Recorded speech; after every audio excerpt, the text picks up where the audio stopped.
이사야별의 증거 37번째 시간입니다. 오늘 이사야 40장을 통하여 시대적인 역사에 대해서 아름다운 소식에 대해서 새 임건조에 대해서 변론해 보도록 하겠습니다. 본장은 이사야에 나타난 심판의 다림줄을 구체화시킨 건데요.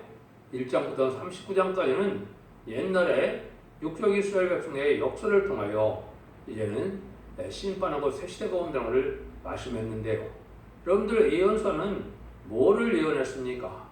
그 사실은 한마디로 말하면 심판과 새 시대를 이루는데, 새 시대는 창세기 1장 28절에 아담과 하와에게 축복했던 에덴 동산을 회복시키는 것이거든요. 그런데 많은 예언서 중에 주님에 대한 예언은 한 15군데밖에 안 되거든요. 그 일들은 이제 복음서에서 다 말씀을 직접 하셨기 때문에 그렇고요. 대부분은 세상을 심판하고 새 시대를 이룬다. 그래서 세상을 심판하고 새 시대를 이루는 역사를 성경에서는 이제 세일 역사다. 세상을 심판하고 새 시대를 이루는 일이다. 그 다음에는 동방 역사다. 이렇게 얘기를 했습니다. 동방 역사는 동방 땅끝 해돋는 날에서 말세의 사명자가 나타나서 14만 4천 명이 그런 일으켜서 세상을 심판하는 백마탄 군대들이고, 이제 아마겟돈 때 최종 승리함으로 에덴 동산을 회복해서 새 시대를 이루는 데는 그런 말씀인데요. 이런 일들이 이제 역사적으로 내려오는데, 말씀은 이제 2700년에 이걸 썼기 때문에 이걸 잘 아셔야 되겠죠. 그래서 2700년이 지금 꽉 차서 마지막 한 일에만 남은 시점이고, 이 성경에 등장하는 아브라함과 야곱과 이런 것도 이게 쓰일 때는 2700년에 쓰였지만 아브라함과 야곱 이 사람들은 4000년이 넘은 시대의 사람들이거든요. 그렇다면 그분들은 예언하는 것은 아니죠. 그 사람들의 이름을 통하여 말세 사명자를 예언하는 것이고, 인간 종말의 역사로 오메가 역사를 예언하시는 것이다. 이걸 하셔야 이 성경의 뜻을 알 수 있다는 말입니다. 그래서 이제 하느님의 경륜 속에 육적 이스라엘 백성들을 통하여 언약의 말씀을 기록하고 민족적인 종교를 이루게 하셔서 하나님에 대해서 알게 하는 일을 하시고, 언약의 말씀대로 이제는 독산자의 엑소드가 이 땅에 오심으로 십자가에 들어가서 이제 인간의 치료에 들어가심으로 이방인에게 구원받는 역사가 온 것이죠. 그 역사 이제 마가다락방에서 성령이 임함으로 시작됐죠. 그것이 이제 은혜 시대의 역사로 영원권 시대라 이 말입니다.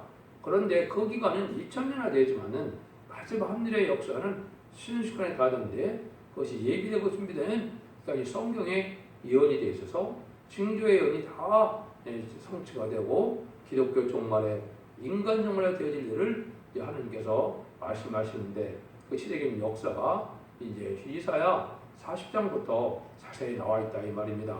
그래서 그것이 시기적으로 보면 20세기 종말이 됩니다. 20세기 후반부터 시작돼서 21세기에는 새로운 종이 나타나고 새로운 종의 역사가 예비되고 준비됐다. 천삼에 들어가는 날이 임박한 때인데, 지금이 바로 천삼에 들어가는 날이 임박한 시점이다. 이렇게 보시면 이 성경대로 다 말씀이 맞는 겁니다. 그런 사명자가 이제 계시록에서는 다시 연의 사명자고 두 증인에게 권세를 주라서 1260년 예언하시는 말씀대로 1300년 만에 완전변의 역사를 할 종이 또한 어떻게 나오느냐, 이것이 이제 모든 예언서 계시록에 다 또 예언이 되어 있거든요. 수없는 곳에 예언이 되어 있거든요.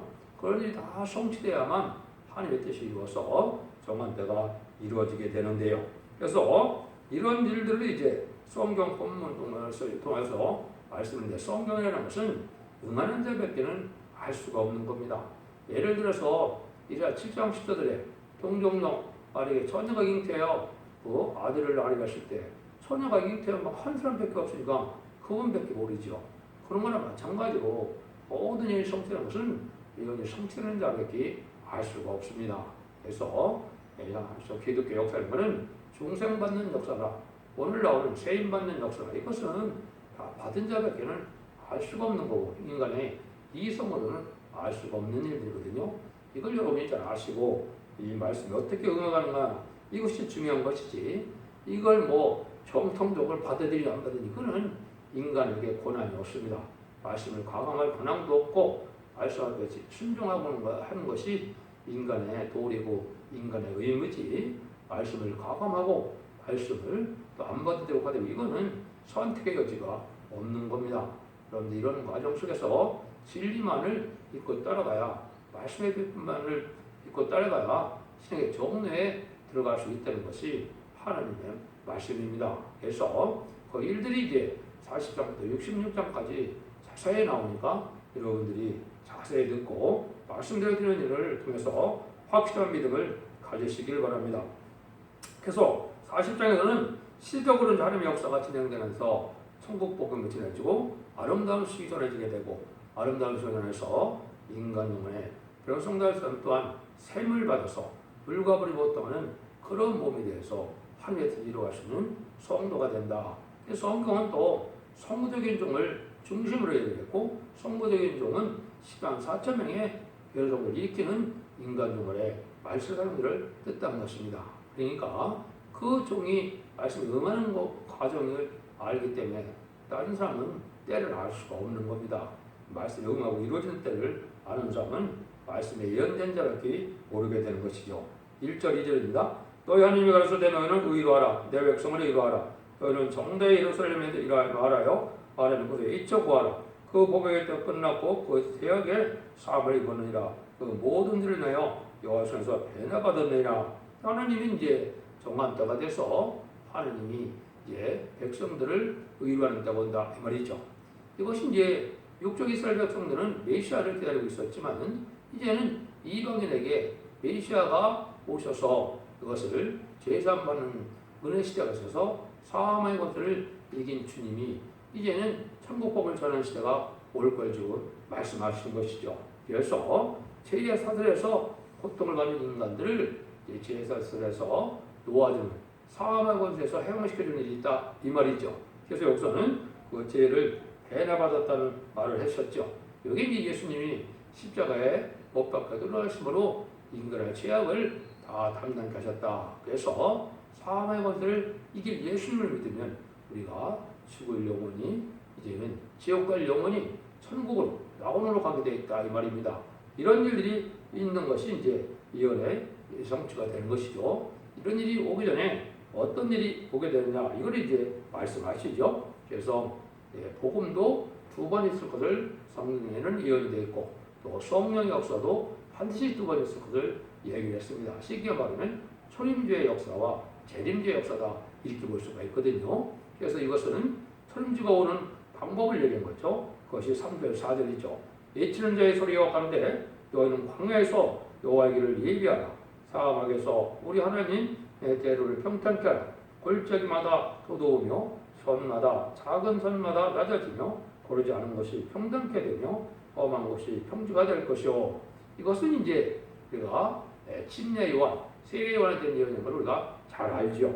이것을 왜 요한복음 1장 23절에 보면 가로되 나는 선지자 이사야의 말과 같이 주의 길을 곱게 하라고 광야에 예치는 자의 소리로라 하니라. 예수님보다 6개월 정도 먼저 태어난 사도 요한, 침례 요한이 하는 사명이 바로 이 사명이다 이 말이죠. 그래서 네가 누구냐 했을 때 나는 이사야 성경에 이사야 선지자가 말한 대로 광야에 예치는 자의 소리다 이런 얘기를 했죠. 이것이 누가복음 3장 4절 6절에도 보면 선지자 이사야의 책에 쓴 바 광야에 예치는 자의 소리가 있어 가로되 너희는 주의 길을 예배하라. 그의 첩경에 평등케 하라. 모든 골짜가 메어지고 모든 산과 작은 산이 낮아지고 굽은 것이 곧아지고 험한 길이 평탄해질 것이요 모든 육체가 하나님의 권하심을 보리라 함과 같으니라. 이것은 이제 하나님 주님께서 오시면은 오시는 예배는 이런 침례요한이 나타나서 하는데 주님이 오시면 모든 것이 평탄해진다 이 말이죠. 빈부귀 전혀 없고 누군지 주님을 영접하면 어느 민족이든지 하나님의 백성이 되는 그런 일이 벌어진다 이 말입니다. 그래서 기독교가 들어가면 민주주의가 되고 이제 인간이 존중하는 사회가 되죠. 이런 일들이 이제 이뤄질 것을 여기 이렇게 설명하셨다 이렇게 보시면 됩니다. 그래서 모든 것이 평등하는 것은 평등사회를 이루고 또 하나님 앞에는 지금 하나님의 백성에 대해서는 누구나 빈부귀천이나 민족적 차별도 없이 하나님의 백성이 된다는 사실을 지금 예언한 것이다. 이 말씀대로 성취가 된 것이 이제 복음서죠. 그래서 이것이 이제 첫째 하나님의 하시는 역사다 이렇게 볼 수가 있겠대요. 근데 이 역사는 어떤 역사냐? 여호와의 영광이 나타나고 모든 육체가 것을 함께 보리라. 되죠. 여호와 입이 말씀하시니라. 이거는 여호와의 영광이 나타나는데 하나님께로 돌아올 기회를 주는 일인데 육체의 사람들이 얘기가 돼서 이제는 모든 육체가 그를 본다고 그랬죠. 그러니까 이제 육적인 이스라엘 백성들 통하여 예수님이 오셨지만은 예수님은 온 세상에 메시지가 되고 그리스도가 되어서 모든 육체가 그를 믿게 될 걸 얘기했죠. 그래서 십자가의 도가 온 세상에 전해지는 역사였죠. 그래서 의인을 부르러 온 것이 아니고 죄인을 부르러 온 사람이다. 그래서 여기는 그걸 육체의 사람이다 이렇게 표현을 했습니다. 6절에서 8절입니다. 말하는 자의 소리가 가로되 이치라 대답하되 내가 무엇이다 이치리까 모든 육체는 풀이요 그 모든 아름다움은 들의 꽃 같으나 풀은 마르고 꽃은 시드나 여호와의 기운이 그 위에 불리라. 이 백성은 실로 풀이로다. 풀은 마르고 꽃은 시드나 우리 하나님의 말씀은 영영이 서리라 하라. 그래서 이때 이천 사람이가 바로 뭐예요? 아담의 죄로 말미암아 죄진 사람들이 사망의 권세에 이기지 못해서 다 죽는 인간들이죠. 이런 인간들이 풀과 같은 인생들인데 이 인생들이 영생을 얻게 하는 역사다. 그래서 하나님의 말씀은 영영의 소리라고 그랬죠. 그래서 예수님이 이 땅에 오셔서 죄의 사함을 주기 위해서 십자가에 들어가시고 사망 가운데 이길 능력을 나타내서 부활 승천하심으로 이제는 성령을 보내셔서 예수를 그대로 영접하여 죄의 사함을 받게 되면 만민에게 보내는 성령이 위에서 2장 18절에 예언된 것처럼 중생받는 역사가 지금 2000년의 은혜 시대의 구원의 역사다 이렇게 보시면 되거든요. 그런 일들이 이루어졌다 이 말입니다. 이 말씀을 믿어야 되는데 모든 육체는 풀같이 쓰러지고 인간 70, 80 요새야 100세 사는 사람도 있지만은 이제 인간은 이렇게 아주 작은 적은 세월만 살 수밖에 없는 것이 육체인데 지금으로서는요. 그것이 이제 영원한 생명을 얻게 하는 그런 일인데 이것은 영원권의 역사를 뜻한 것이죠. 여기 이제 이 말씀대로 온 것이 열두 사도를 통하여 사명의 기대들이 나타나서 목사, 장로, 선지자 이런 사람들 통해서 2000년까지 지금 이루어진 역사입니다. 근데 하나님은 이 역사가 있는 것이 아니라는 거죠. 여기부터 이제 중요한 일입니다. 9절입니다. 아름다운 식을 시온에 전한 자여 너는 높은 산에 오르라. 아름다운 소식을 예루살렘에 전한 자여는 힘수와 소리를 높이라. 무도 말고 소리를 높여 유다의 성읍들의 일을 너희 하나님을 보라 하라. 이 은혜시대 역사를 이제 영접하는 이런 역사를 했지만은 그걸 끝나고 나면 아름다운 식을 전하게 된다 이 말이죠. 이건 또 뭐냐? 얘는 재림주가 올 때는 얘는 죽지 않고 세시하고 죽지 않고 표정 전하여 재미 영접을 해서 새시대 축복을 받게 되죠. 그런 복음의 역사가 있을 것을 얘기한 겁니다. 이것도 말씀대로 예언대로 해서 이것이 70대 초에 아름다운 식의 비밀이 이 땅에 나타나게 된 것이죠. 아름다운 식은 성경에 3번 등장합니다. 첫 번째는 이사야 61장 1절에 등장하는데 그것은 예수님이 12살 때 나사렛 회당에 들어가서 첫 번째 성경 봉독 읽은 것이 바로 이사야 61장 1절 2절이죠. 그 말씀이 나에게 지금 응했다 그러니까 누가복음 4장에 보시면 예수님을 쫓겨나는 일이 있었죠. 근데 거기는 아름다운 식을 전하러 왔는데 자기가 예수님이 오신 건데 은혜와 신앙을 전하러 왔다 그랬거든요. 그 은혜 시대 복음과 말세하고 재림의 주를 영접할 복음을 전하는데 예수님은 이제 말세를 언급하시긴 했지만 구체적인 역사는 안 하고 천국 복음 이제 누구든지 주님을 회개하여 예수님을 그대로 영접하면 이제는 하나님의 백성을 삼는 영권 많은 시대에 복음을 나타내는 것이 사복음주가 되는 것이죠. 현지사역도와 마찬가지고요. 그런 역사를 할 것을 얘기했는데 아름다운 식은 여기 전한다는 말이 이사야 4장에 9절 나오죠. 그건 정한 때가 돼서 말세 복음인 죽지 않고 세대가 죽지 않고 세고 변함 전하여 영육간에 구원받는 이러한 구원의 역사에 복음 역사가 있다는 걸 뜻하시죠. 이걸 비밀을 알려준 것이고 또 마지막으로는 이제 나오면서 1장 15절에 또 아름다운 식을 전할 때고 그랬거든요. 근데 거기서는 무슨 소리를 듣느냐? 거기는 이제 북방공산당이 심판하러 올 때 이제 심판 훈련장에서 살아나는 방법은 아름다운 소식을 전하는 것인데 그 아름다운 소식이라는 것은 진리의 심판의 다림질을 뜻한 것입니다. 말씀을 알려줘서 완전 변화를 이루는 종이 나와서 마귀 참석관이 소멸되어 마귀 권세를 이기는 역사가 나타나는 겁니다. 그래서 예수님은 사망의 권세에서 사망의 권세로 마귀를 이겼지만은 이제 말씀 사명자는 지금 살아있는 정말 사람들에게 있거든요. 그렇죠? 용과 짐승과 거치던지 이런 사람들이 지금 많아요. 세상에는 마귀 세상으로 꽉 차 있거든요. 이 마귀를 이기는 역사라는 것이 아름다운 소식이다 말입니다. 그것이 전산전만의 진리 심판의 다림줄인데 그것이 이제 아름다운 소식을 전하는 때가 또 온다 이 말입니다. 이것은 마지막 한일의 선선의 역사를 남기는 때다. 이렇게 여러분이 알 수가 있는데 이때가 오시는 것은 이제 강한 자로 오시고 상급과 보험이 있다 이렇게 말씀을 하시죠. 이것이 이제 하나님이 우리를 통하여 하시고자 하는 말씀인데 10절 11절입니다. 보라 주여께서 장차 강한 자로 임하실 것이요 친히 급발로 다스릴 것이라. 보라 상급이 그에게 있고 보험이 그 앞에 있으며 그는 목자같이 양물을 먹이시며 어린 양을 급발로 모아 품에 안으시며 젖먹이는 암컷들을 온순히 인도하시로다. 근데 이제 재림주로 오실 때 아름다운 시를 전해서 오실 때는 강한 자로 오신다 이 말이죠. 이것은 아름다운 시를 전할 때 여기에 대적하는 자들은 다 망하게 된다 이 말입니다.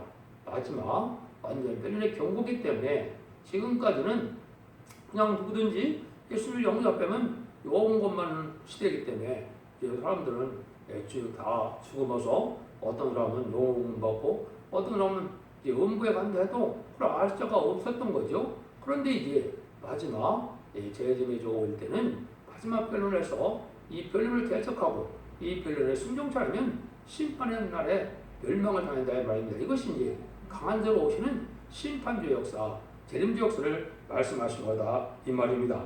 이런 일들이 이제 그런데 이때는 또 하나님이 양들 참된 양들은 절대적인 보호와 인도가 있다 이 말이죠. 그리고 이때는 또 상급과 보험이 있다 이 말입니다. 잘하는 자는 상급을 받게 되고 이제는 악한 자들은 보험을 받게 된다. 이 악한 자들은 대부분 누구냐? 무신론의 공산당 사상을 가진 공산당 세력이거든요. 또 공산당 세력에 또 이제 동조하는 이 세력들이 악한 자들인데 이런 자들에게는 원수가 갚는데 무슨 원수가 갚습니까? 많은 기독교를 핍박하고 많은 순교들을 나게 하고 많은 기독교를 말살시키는 이런 정죄라는 것들이 심판받게 되는 것이죠. 그런데 아름다운 일을 전해서 인만이 14만 4천 명이 결성되가 되면은 상급을 받는다 이 말입니다. 이것이 이제 본래 하나님이 에덴 동산을 회복시켜서 새 시대를 이름으로 하나님의 뜻을 이루어서 그 상급으로 이제 왕권의 상급을 받게 되는 것을 계시록 20장 4절에 예언을 하셨죠. 그래서 상급과 보험이 거기서 나온다 이 말입니다. 그러니까 이 선구적인 종에게는 아주 절대적인 그러한 권세와 능력이 임하는 역사가 된다 이 말입니다. 이것이 인간 정말에 이제는 14만 4천 명의 그런 성도를 이기는 종의 역사가 나타나서 이제는 발세봉을 전할 때는 그런 역사라는 걸 여기 말씀하셨다 이렇게 보시면 됩니다. 그런데 이제 그 일들을 하신 하나님은 어떤 하나님이냐? 천지를 창조하신 위대하신 하나님입니다. 이걸 우리가 잘 알아야 된다 이 말입니다. 어린이였을 때는 자기가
여러분들이 다 되시기를 예수님으로 간절히 축원드립니다. 아멘.